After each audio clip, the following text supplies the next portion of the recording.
Black Ops Chapter 4. Rita made it to lunch with, thankfully, no excitement. She walked over to her group of girlfriends and sat down at their usual lunchroom table. The group of girls, not too lost in the giggles and gossip of the day, noticed a new student. Rita could see the mean girls eyeing the young victim. New girl. Rita turned back to her friends. Cassie nodded as she took a bite of her turkey sandwich. She started last Friday. I think she's from Texas. She seems nice enough. Micah tossed her few cents into the conversation. She's in my health class. The crew is eyeing her. Rita rolled her eyes and glanced back at the girl. I'm going to move in before they do. Rita stood up and walked over to the new girl. Lauren looked over at the crew and their queen, Shonda, and watched Shonda deflate as Rita sat next to the girl. Lauren laughed and turned back to the other two. Did y'all see that? Micah and Cassie nodded and laughed. Hi. Rita sat down on the ledge of a short brick wall of a large planter on the edge of the cafeteria, next to the girl. I'm Rita. Hi. The girl looked over at Rita shyly, partially wondering if this was a setup. I'm Patty. You want to come eat lunch with us? Rita motioned over to the table her and the crew were sitting at. You don't mind? Patty looked up at her shocked they would offer her a seat at their table. After all, she was new and a freshman. The other girls made room at the table for Patty as the two walked over. Hey y'all, this is Patty. Rita turned to Patty as they sat down. Where are you from? Texas. Patty looked over the group, obviously still a little reserved. My dad is in the army. Mine too. Micah piped up, knowing there were plenty of other kids in the same boat as them, and Patty smiled. I'm Micah. Micah held out her hand and shook Patty's hand. I'm a sophomore. I'm Cassie. She held out her hand to shake too. I'm a junior. I'm Lauren. I'm a junior too. She waved from across the table. It's nice to meet you all. Patty was a little disappointed. She thought they wouldn't want her to be around them, but I'm a freshman. So, Rita knew what Patty was getting at, but she wanted to make a point. I just figured you all wouldn't want to hang out with me. Patty was a little confused and slightly worried the girls might be trying something just to be mean. Rita scoffed at the idea and quickly changed the subject. You play softball? A little. Patty looked at them all a little suspiciously. You know, just with the neighborhood kids growing up. We all play for the softball team here. Are you going to try out? Cassie looked over at the new girl, easily seeing her discomfort. I'm not that good. She shook her head, knowing she would never be good enough to make the team. So what? Lauren shrugged as the encouragement continued. Come out anyway. Hey, Rita got excited knowing their manager from last year moved. We need a manager. Yeah, Micah agreed just as excited. Would you want to do that? What is it? You would help us set up our equipment and stuff like that? Lauren grabbed her drink to take a sip. Mostly it would just be you being at our games, in the dugout, and riding with us to away games, Rita informed her as she took a sip of her Coke. I would have to talk to my mom. She looked at all of the girls wondering why they were being so nice. Great, Cassie gleefully spouted. We'll go with you to talk to Coach tomorrow. The bell rang for the end of lunch and the girls started packing up their trash and belongings to head to their next class. Can you meet us after school today? Micah looked over to Patty as they all began standing up. I guess so. Patty looked up at the group. I walk home, so it would only put me a few minutes behind. Great. Micah grabbed the last of her things and flung her backpack over her shoulder. Meet us in here by that hallway. Micah pointed to an area near their table. That's where we all meet to walk out to the field house. The group soon broke up and headed to their classes. They were able to introduce Patty to their coach, but Coach said she needed permission from Patty's parents and sent Patty home with the necessary paperwork. The day came to an end and she headed over to the bowling alley. Hey, Rita. Jason smiled as she walked in and finished up what he was doing. Excuse me, sir, Rita joked as she stepped up to the counter. Can I have an application? Sure, ma'am, he joked back and handed her a napkin. No, I'm serious. Rita glanced around the bowling alley and then turned back to him. They said I could get a job. Serious? Jason whispered loudly and Rita nodded. He pulled out an application and set it on the counter. Rita filled it out and handed it back to him. We can work the desk together. Jason grinned, unable to hide his excitement. On the slow days I can show you how all the machines work. That would be awesome. Rita smiled knowing she would have a blast doing this. Rita, Mr. Cousins greeted her as he stepped out of the front office. How are you? I'm fine, sir, thank you. She smiled as she watched Jason pick up her application. Jason handed his dad the paperwork and waited for a response. Mr. Cousins looked at the form. What's this, son? Rita's application. Jason grinned and nodded. All right, Mr. Cousins smiled and looked at the two. Can you be here at 9:30 on Saturday morning? Yes, sir. Rita nodded and was glad to have something to occupy her time. We'll see you then. Mr. Cousins smiled and walked off with the application. Rita was excited that she had a job and couldn't wait to get in the grove of it. She visited with Jason for a few minutes and left to head home. Michaels and Austin followed her and after a few hours realized they weren't the only ones. There was another group that was tailing her around town, a little closer than their CIA counterparts, and Rita was oblivious to it all. It seemed, on top of it, whoever else was tailing her had a full team. You still know that lady in logistics? Michaels looked over at Austin hoping he still had contact with someone inside that office. Austin thought quickly and moved to grab his phone. I sure do. Michaels continued to photograph the team following her. Why don't you give her a call and see if there is anyone else assigned down here? Michaels watched the men and women through his lens. Already doing it, Austin dialed the number and spoke to Charlotte. She searched the entire national security database and couldn't find anyone from any agency, including the domestic agencies, working anywhere in Alabama. What the hell is going on here? Austin watched the other unit as he vented. What's she have that 7 years later is now of the utmost importance to retrieve? Michaels wondered. Maybe Thomas had the proof he needed. Austin turned to Michaels. They both knew he was right. Whatever it is, someone is willing to kill over it, so we need to find it fast. Our first order of business is to find out who these people are. Michaels set the camera on the seat next to him and start organizing a team. He looked out the windshield and shook his head. These people have some hell of a connection, being completely off book and operating in the open like they are. Later that night, Michaels headed over to the police station to talk to John. Michaels went inside and requested John come into the station. John drove up and was met by Michaels in the parking lot. He wanted to talk to John alone. Sergeant, I'm sorry about the other day, I was out of line. Michaels offered to shake his hand and John accepted. I appreciate that. John shook his hand, but he knew there was more to it than that. But I can't imagine that's why you're here at 1 o'clock in the morning. No, sir, it's not. And here is where I tell you, you are still held to your oath. Michaels looked some sort of recognition. John leaned against his unit and waited for whatever was coming next. No one has told me that in 15 years. I figured as much. Michaels knew he needed to just lay it out for John. We think the gunman may have been looking for Rita. Why do you think that? John was obviously confused. He couldn't imagine why they would think Rita would know anything about what her father did. I think her father may have given her something or sent her something and she didn't know what it was. Michaels thought about all they had read in the files. I think he figured he would come home and have the information to get to who he needed to get it to. But he didn't make it, so whatever it is, if there is anything, has been sitting out there for the last 7 years. John couldn't even fathom what it could be. It could be something as small as a dot on an I in a letter he sent Rita. Who do you work for? John eyed Michaels, knowing that he couldn't possibly be alone.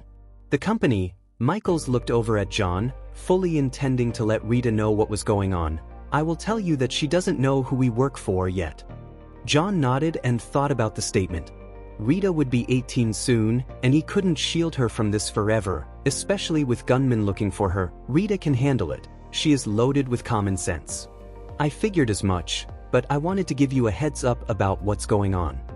I appreciate it. John shook his head as he took a step to the side. But there's more to it than that, isn't there? Michaels nodded. She's being followed, and we don't know by whom yet. You checked with all the agencies? The urgency of his question conveyed his apprehension. We had someone search the entire national security database. No agency, including domestic ones, are working anywhere in southern Alabama. He turned and waved Austin over. Austin walked over from their car to where John and Michaels were. This is my partner, Austin. We're the only ones from the agency working on this. John shook Austin's hand. Do my wife and I just need to take Rita and run? I don't believe that would do any good, Michaels shrugged, but he was honest. We don't even know how they know she has anything. John realized his point and now needed to figure out how to find whatever it was they were looking for. What could she have that would still dash? John cut himself off when he realized exactly what she could have. Yeah, that's what would still be good information. Michaels nodded and waited for the realization to settle in. Damn. John was stunned and his mind began racing as he thought about who it could have been. Most of their missions were with the same people over the years, and he couldn't imagine who it was that would have betrayed them. I wanted to let you know, as a courtesy, that I will be recruiting her when this is all over with.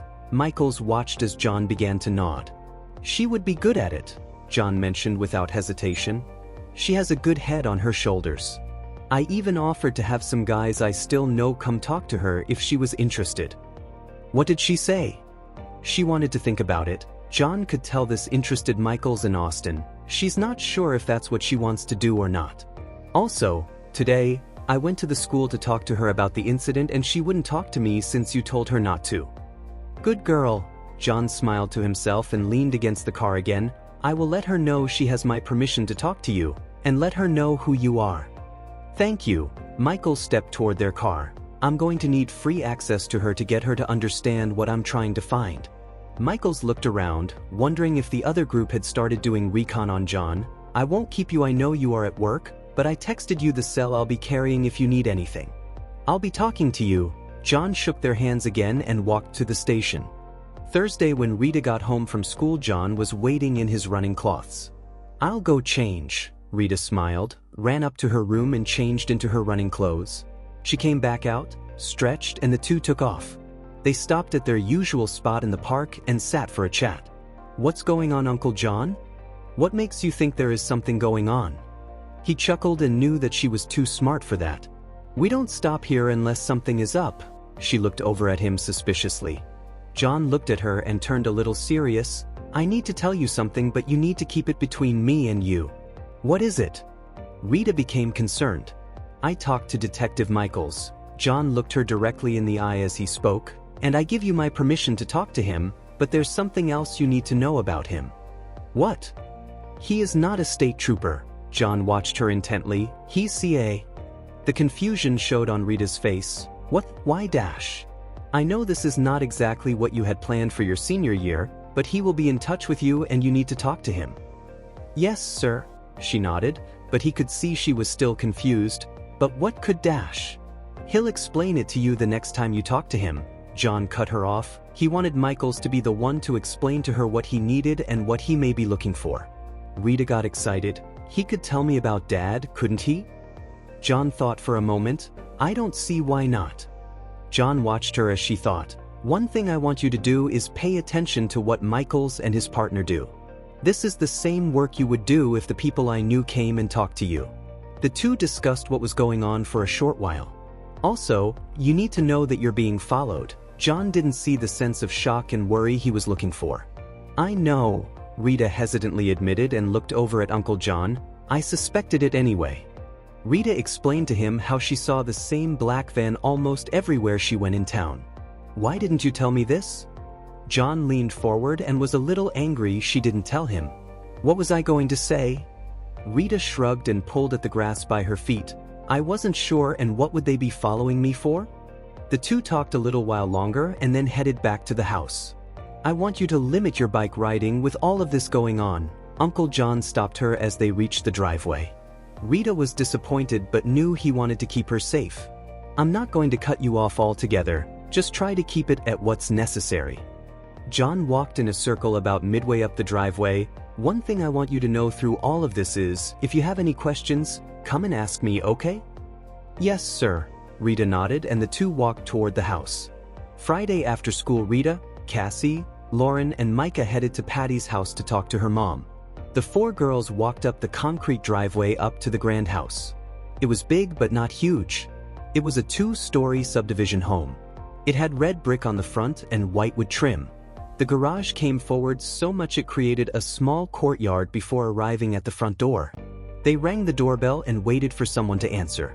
A lady answered the door and eyed them suspiciously. "Can I help you girls?" "Yes, ma'am, we're looking for Patty's mom." Rita stepped up to the front of the group. "I'm her." The lady seemed confused and a little suspicious. "We hate to bother you," Rita begged for a little time, "but can we talk?" "Sure." The lady opened the door wider and the girls walked in. They followed her to the kitchen and sat at the breakfast bar. "What can I help you with, girls?" "We were wondering if Patty could be the manager on the softball team." Cassie got straight to the point. The lady eyed the four girls sitting at her bar. "Why would you want her to join you?" "She's really sweet," Micah spoke up. They had all made an agreement to show that they all wanted Patty on the team, and we thought it would be fun. The lady still looked suspicious. "Why would y'all do this for a new girl?" "Like we said, she's really sweet, and all of us know what it's like to be the new girl." Laura knew they would have a hard time convincing Patty's mom they had no ill intent. "I was new in the 6th grade, Rita remembered those days all too well, and we all had our time being the new girl. Some of us more recently than others. It's a painful experience." Micah sighed and looked down at the counter. "We were just hoping to make it less painful." "We understand if you're suspicious, ma'am." Cassie looked up from her spot. "You can come talk to our coach at school. We wrote down our home phone numbers and our parents' names, if you want to talk to our parents, too." Lauren handed Patty's mom a paper. "We don't want to keep you." Rita looked at the group and they all stood up. The four headed out the front door. Patty's mom followed the group and pulled Rita aside. "Why do y'all really want Patty on the team?" She closed the front door so Patty wouldn't hear. Rita sighed and wondered if she should tell her what happened, but then decided it would be best if she did. "We saw the mean girls eyeing her at lunch the other day." "Really?" "Yes, ma'am." Rita looked up at her. "And if Patty is with us, they won't bother her." "Why is that?" "I want to tell you first, that we don't go looking for trouble, and I don't want you to think that we are troublemakers. But if trouble comes looking for us, we send it away, with a suitcase." Rita thought about her history with the mean girls and decided to leave the explanation of the incident vague. "These same girls tried to do something to Micah and all of us stuck together, which took care of the problem. That's why they leave us alone. We won't cave to or tolerate their bullying." Rita looked over at Patty's mom. "Besides, it would be fun. We've eaten lunch with her over the past few days, and we all really like her. Thank you for coming by, girls." She smiled and looked out over the group of girls. "Thank you, ma'am. I hope we weren't too much trouble." Rita smiled, turned and walked away with her friends. Patty stepped outside while her mom watched them walk down the block, and as soon as the girls were out of sight, "Mom, what did they want?" "They want you to be manager on the softball team." She turned to look at Patty, wondering if Patty really wanted to do it. "Mom," Patty begged, and she could tell her daughter was excited about the chance to be a part of something. "Can I please? It sounds like it would be a lot of fun." Patty's mom thought about "I want to talk to their coach first." "Thanks, Mom." Patty was excited, and her mom was happy to see her coming out of her shell so quickly. "They seem really nice."